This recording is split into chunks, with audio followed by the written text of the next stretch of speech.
Democrats are off and running, and Amy Acton eyes 2026.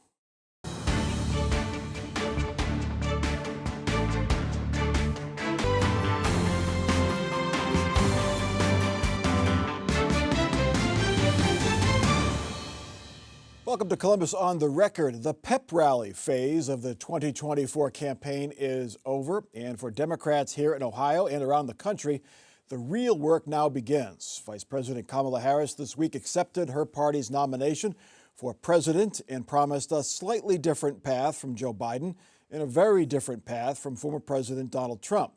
Until voting results change, Ohio Democrats likely will play only a supporting role in the Electoral College vote. Donald Trump and J.D. Vance remain solid favorites here. But Senator Brown hopes enthusiasm for Harris helps him win re-election, even though Brown did not personally participate in the convention pep rally this week.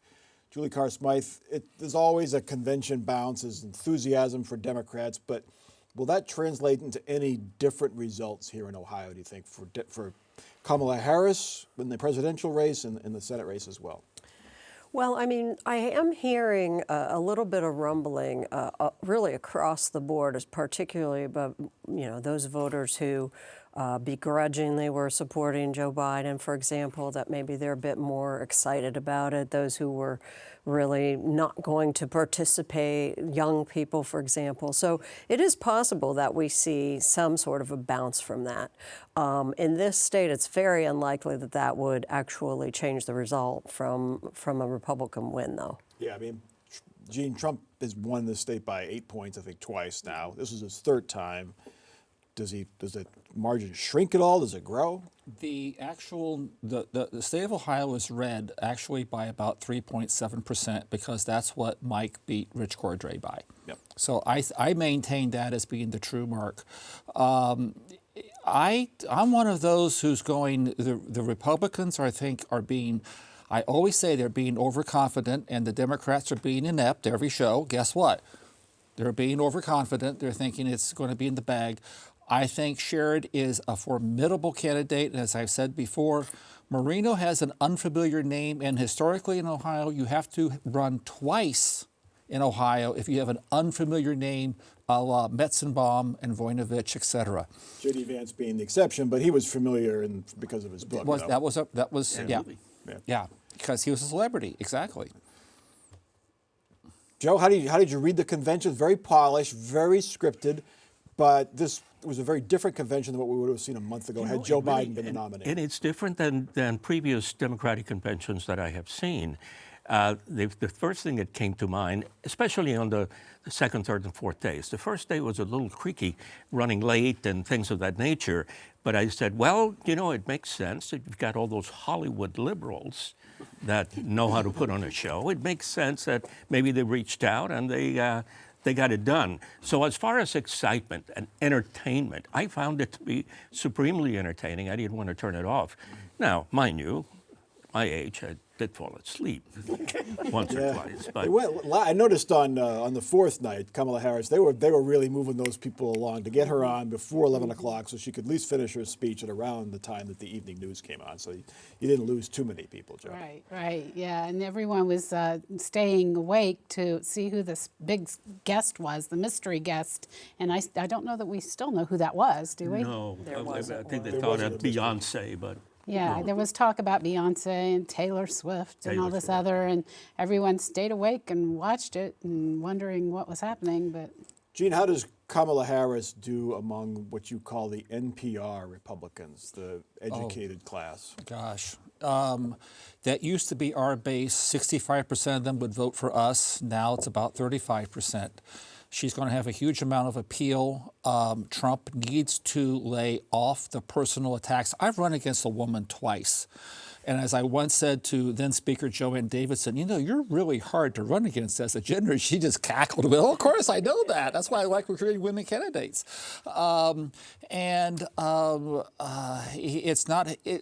Name calling works in a partisan primary structure because it's a small population. You're only appealing to your base. It does not translate well in the general population where you have independents and people who may not be the big party person paying attention to it, it sounds mean and petty. He should lay off of this and talk about policy. And it begins to feel like, well, that's all you have to say. Because, they want to get into the policy areas where they differ and really try to rally the base around that. But we didn't hear a lot of specifics in this convention, Joe. We heard a few things like help with down payments on first-time home buyers, for first-time home buyers, child tax credit, but her speech on Thursday night had no real specifics in it. So rhetorical question. Yeah. What is Trump offering? And because his only policy statement is only I can do it. And that was the case in 16. That was the case in 20, which didn't work. And then I'm seeing the same thing repeated. Actually, I'm surprised that she has talked about, even prior to the convention, a few days before, specifics, the $25,000 for new-time home buyers, all of that stuff that normally you don't see because you don't want to get too specific. There was some news in the Senate race this week, Joe. Bernie Moreno, it came out that he is going to spend, or he's committed $25 million to an ad blitz, TV, radio, streaming, direct mail. It doesn't seem like that's a huge surprise, given they're going to spend $150 to $200 million on this campaign total. Well, and the dark money is where it's coming in. Yeah. So I think, I pay a lot of attention, as everyone does, to campaign finance reports. But I always remind myself that, hey, this does not tell the story because there's going to be a lot of dark money. And I think, with Bernie Moreno not being as well defined to the Ohio public as Sherrod Brown is, I think we're going to see even maybe more dark money coming in for him. Yeah, there's a bio ad out now funded by one of these groups. I think it's Defending America or something like that. And you could call it a bio ad, but it sort of doubles down on the, pulling yourself up by your bootstraps, American dream, very vaguely so as not to be fact-checked as totally inaccurate, but the implication is a little different than some of the reporting that has been around, his roots. Sherrod Brown spent the week not in Chicago, but in Piketon, in Chillicothe, in Toledo, where he stood up with couple of sheriff's deputies. Probably a better use of his time, Gene, do you think? He was campaigning in the other Ohio, and the reason that Democrats often lose in this state overwhelmingly, bafflingly, once again, goes to the issue of competence, in my opinion, for them, is they do not spend enough time in the rural reaches. They can't win my home county, but if they can get to Far western Ohio, they can get to 35 to 40%, they can take the state. But if they abandon it and they don't speak to the issues involved out in rural Ohio, like I just told somebody over lunch today, my internet is 4.6 megabytes per second. That's all I get. that's slow. And when you talk to your friends and relatives who live outside of your home county, and they go, "Oh, I have 50. I'm going to have 500 next year," you just kind of go, "I live in a third world country, and I'm getting irate about it." And when someone like Trump comes along and says, "I hear you. I will fix this," Yeah. Let's get to one of those topics. In most cycles, the number one issue is the economy. Polls show that is the case this year. But the economic picture is not as clear as it would be, say, during a boom or a true recession. Inflation has cooled but remains higher than it was. Food prices are up more than 20% during Biden's presidency. Rents, home prices are up. Interest rates are higher. But unemployment is down, wages are up, and the stock market is 30% higher than it was pre-pandemic. Gene Krebs, is the economy the number one issue here? Or I suspect the number one issue is Donald Trump, and then the economy like a close second. Well, first of all, the economy impacts you upon where you sit. If you have stocks, then you're doing quite well. But if you don't have stocks, if you're out there in a service economy and you don't, you're suffering because there's a lag time between when inflation hits and your wages increase. And I do have to bring up the only way I can put it, I'll put it really bluntly. All sides are lying about this. They keep saying, "Oh, you're outsourcing all of our jobs to China." Michael Hicks from Ball State, who is Indiana's version of Ned Hill, Professor at OSU, yeah. Professor at OSU very clearly states 88% of all job losses in America since 1980 occurred to automation. But it's easier to hate somebody who doesn't look like you than to hate Robbie the robot. And until we begin to actually have a discussion about that reality, all you're going to get is platitudes from both sides. Oh, vote for me and I'll fix this. You know, it's great being on the show with Gene because he and I agree on these things. I think he has given us a good primer on what it is. Now, and you started to talk about the stock market. The problem is that the economy is about 6 or 7 different factors, including GDP, what we produce and service industry. Inflation is what people are concentrating, which may or may not be inflation. It may be just different industries trying to retain or capture bigger pieces of the pie, whatever that pie might be, as the pie in 1968, when I graduated from high school, was much smaller than the pie that it is today. But it's still the pie. Joe Ingles, whatever the reason, we're paying more for eggs, milk, breakfast cereal when we go to the grocery store. Voters often take it out on the people in power at that time. Yes, they often do. And, you know, the thing is that if you look at the average Ohioan and what the average Ohioan makes, what they earn, the things that hit them the hardest are the gas, the groceries, the things that they need every day. So they're feeling that when they go to the polls. And, you know, that's why it's, you know, I think right now we're seeing some changes in the interest rates. We're seeing some changes being made about, you know, giving tax credits and other things, promises to try to offset some of this, you know, cost of living kind of thing. The uniqueness, though, of this particular year in that we have a vice president who was not really the person who was all hanging on, is running, and there isn't an awful lot of time for the Trump campaign to now regroup and make these arguments against a Kamala Harris. And also, some of it rings a little hollow when you say in one breath, she was a very weak vice president, she wasn't doing anything, and then saying everything is her fault.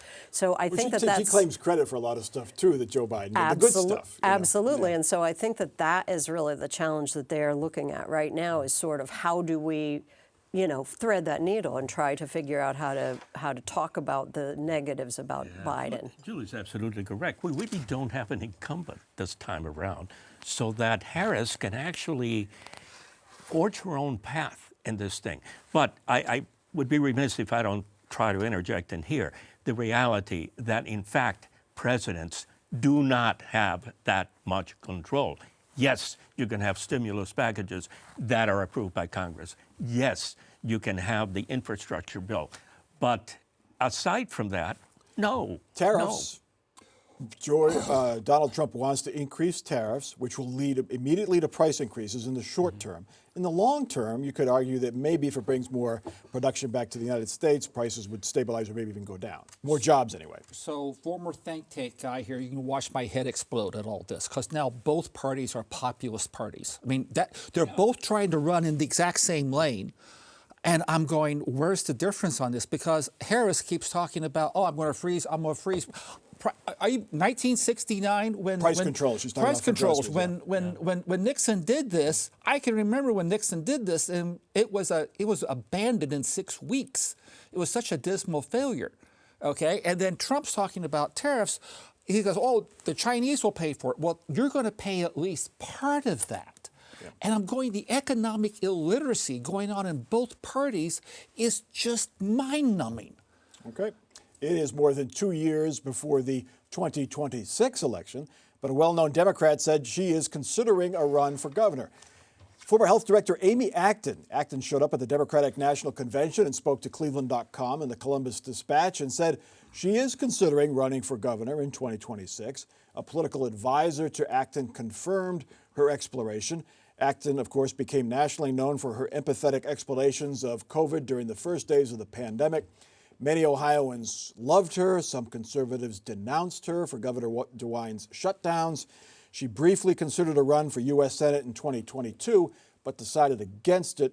Her advisor says she won't make any decisions on this race until after this year's election. Joe Mas, great name ID. She developed a lot of goodwill, but she's never run for office before. Yes, and you hit the nail on the head. And the problem is that I think traditionally, at least, Democrats have wanted somebody with a track record. And I think that sort of history supports that when you don't do that, you end up coming short.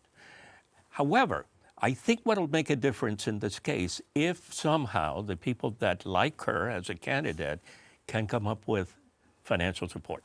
If you've got Super PAC, if you've got somebody out there with some dough, I think she can craft a unique campaign that could bring her to the governor's mansion. Julie, is this good news for the Democrats that she's considering it, but it also shows that there's no other contender? I mean, their benches, they have some decent people, but they don't have the name ID that she has. Right, and exactly to Joe's point, there is no one who has statewide experience because it's all Republicans right now. So what you're looking at is an Allison Russo, who's the leader of the House Democrats, or you're looking at a few sitting Congress people. You're looking at Tim Ryan, who ran before, and people like that. But at the same time, they're really not very well known, whereas she does have that name ID. And I think that was the thrill around her considering that Senate bid before.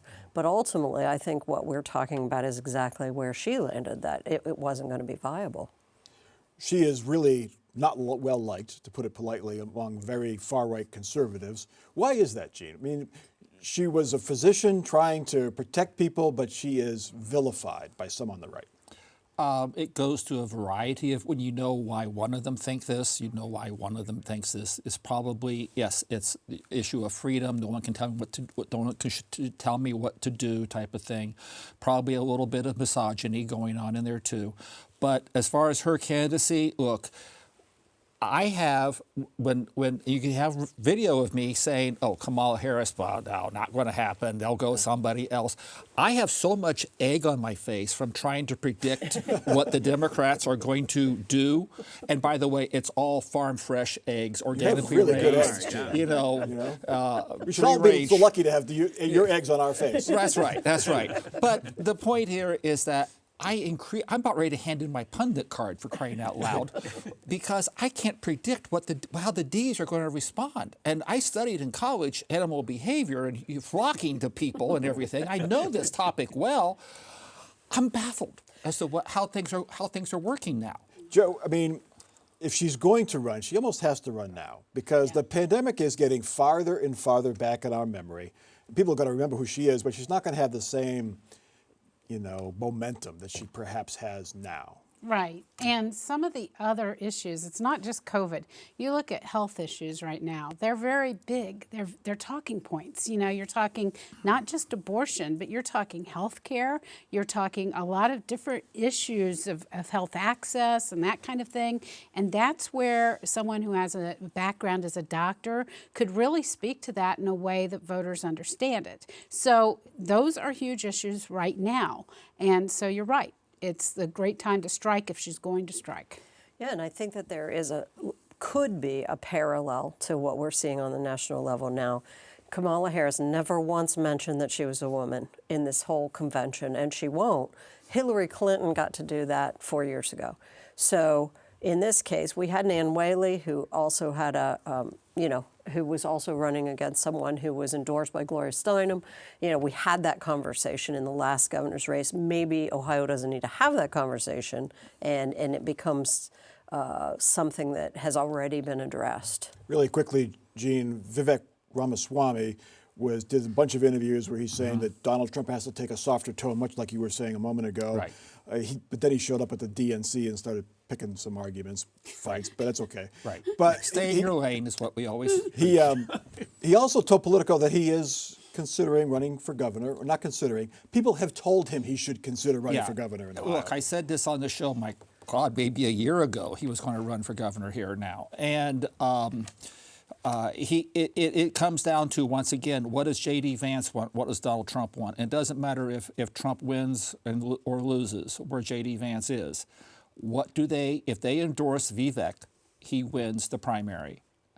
Automatically, Even if there's Trump no more loses discussion. again? Huh? Even if Trump loses again? Yeah, it doesn't matter. Look, my neighbors and relatives all still love, I mean, the signs are going up, and to prove how frugal my people are, they still have the Trump pen signs, but they've taped over PE and put VA.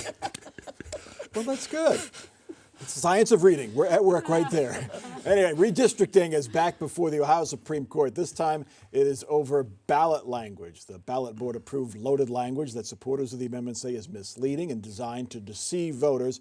As promised, they filed suit with the Ohio Supreme Court and asked the court to order the ballot board to rewrite the language. This happened last year with the abortion rights amendment. Supporters of that amendment objected to the first draft approved by the ballot board, and the court ordered relatively minor changes. No word on when the court will rule, but they have to act kind of quickly because early voting starts in about 6 weeks, if you can believe it. Joe Ingles, what is their argument? What are the supporters of this amendment? What is their argument to the Supreme Court? Supporters of this argument point out that the tone of the summary is very different than the tone of the amendment. The tone of the summary is taking power away from citizens, and the tone of the amendment is taking power away from politicians. That's not the only thing. They're also there's some difference in some language so that this reads, the summary reads like the commission is going to create gerrymandering. Well, they're saying, no, citizens, not politicians, says, no, we're not creating gerrymandering, we're getting rid of gerrymandering. So they are opposite of each other. The summary and the actual amendment is opposite of each other, and that's what the citizens, not politicians, are claiming in court. They're saying this is not factual and it's political, and therefore it is not constitutional. Joe, what they wrote is not untrue. It's just leaving out inconvenient facts. Oh, I think it's actually untrue. As a matter of fact, the discussions prior to coming up to the word that I'm about to share with you it began with the word that the new districts were going to be manipulated. It was a manipulation. And then what they settled on was that the new districts would be gerrymandered. So I think, quite frankly, as an attorney, that I think this will be pretty much of a slam dunk. I do think that the opponents of the current language have a strong case, and it should be modified. Now, at the end of the day, I'm not sure that it matters that much, because when you go in there, you're not going to read the thing. You already know what you're going to want to vote for. Yeah, and the redistricting does involve changing existing district lines. Is that manipulation? Well, that's sort of a cynical way of looking at it, but it is changes. And so Frank LaRose said, well, the way that this is written, it is manipulation. And they said this is the dictionary definition of gerrymandering. But, I was looking up the dictionary definition of redistricting, which is basically you change the lines in order to reflect a new census and try to apportion them in a way that's fair. But you do consider partisan participation around the state, and so it's a complicated process. Opponents to the amendment say this could result in some kind of manipulation, gerrymandering of a district to make it more proportional. So that's where the arguments are going to come in. Let me ask you what Joe just asked. Does this matter, Gene? No. And it's because on Saturday night, I was the MC in Preble County for 300 agricultural folks at a huge dinner. And I got accosted by one of them who said, can't you stop those idiots in the State House from being idiots? And I'm going, I don't have that much power. But he proceeded to spell out, and the people around him were all going, yeah. So they knew what they were talking about. They were, the General Assembly, look, in October of 2022, Bolden Walls did a poll, you referenced it on the show, where the General Assembly has an approval rating of 6%.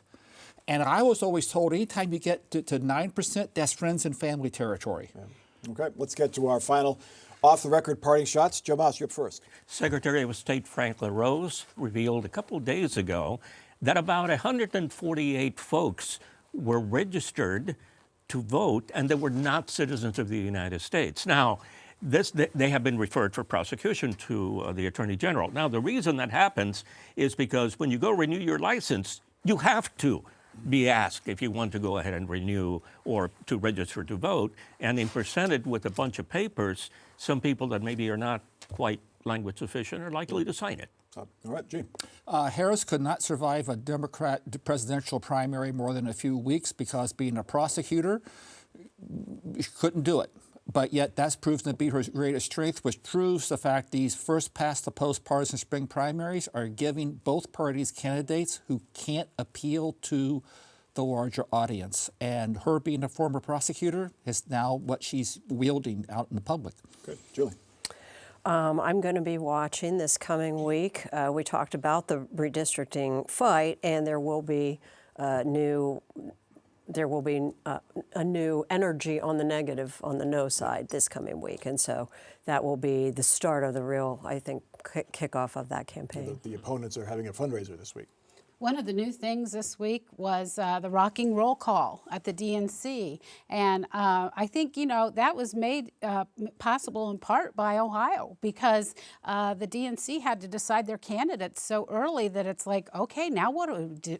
What are we going to do to make it exciting? So they put in the songs and, jazzed it up. And I don't know that we're ever going to see a regular roll call again. All right.